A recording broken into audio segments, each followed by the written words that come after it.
everyone. Movie guy Will Meyer here to tell us what to see, skip, and rent at the box office this week. We're going to start with the movie. I've heard a lot of chatter about it. Yeah. I'm not really sure. I haven't really read it, but I've seen the chatter about Deadpool. Deadpool, yeah, it's breaking February box office records. So a huge movie. Audiences are loving it. It's a movie that stars Ryan Reynolds as the title character. It's an unconventional superhero movie in some ways. It's based on a comic that's not that well known. It's very R-rated, and it's more of a comedy than it is an action movie.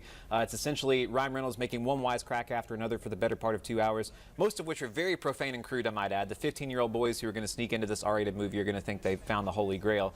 So this is a movie that, it essentially, whether or not it works comes down to whether or not it's funny. Most audiences will tell you, yes, I'm glad they're enjoying it.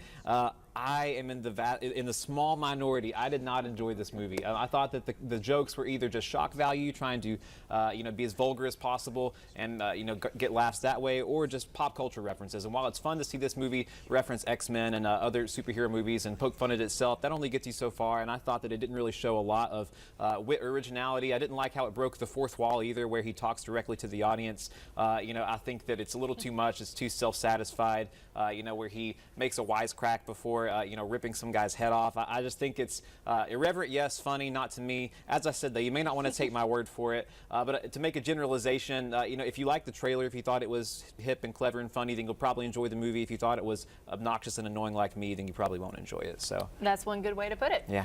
Up next, Hail Caesar. This is another comedy with a star-studded cast. Yeah, it's got Josh Brolin as the main guy. He plays a studio fixer in 1950s Hollywood, but it also has Channing Tatum, George Clooney, Tilda Swinton, Scarlett Johansson, Jonah Hill, Ray Fiennes. But don't go see it because of the cast. Most of those actors I just mentioned are in this movie under a minute. They're hardly in this film at all. Cameos. Yeah, but you should know that this movie is a Coen Brothers movie. That should tell you whether or not you want to see it. They made The Big Lebowski, Fargo. If you like their sense of humor, then you'll probably enjoy this movie. I think it's a minor work for them. It's not one of their best movies, but it's still pretty funny. There's some really good scenes in here that are hysterical. Also, some good dance numbers. If you like the Coen Brothers, check this movie out. All right, moving on to our last one, His Girl Friday. Yeah, this is a Valentine's Day pick. This is a movie from 1940. It's on Netflix right now. This is a movie that stars Cary Grant, Rosalind Russell. It's one of the best screwball comedies of all time. The dialogue is some of the best you'll ever hear. It's so funny, so sharp, so witty. There's enough of it to fill 2 movies, too. Quentin Tarantino cited this as a huge influence for him, one of the best ever. It's also romantic. It's a sweet story. The stars have great chemistry.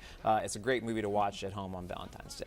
How sweet is that? And you can find it on Netflix. That makes it all the better. You don't even have to leave your home. That's right. Don't have to leave at all. All right, Will Meyer, thank you so much. Thank you. Stay with us.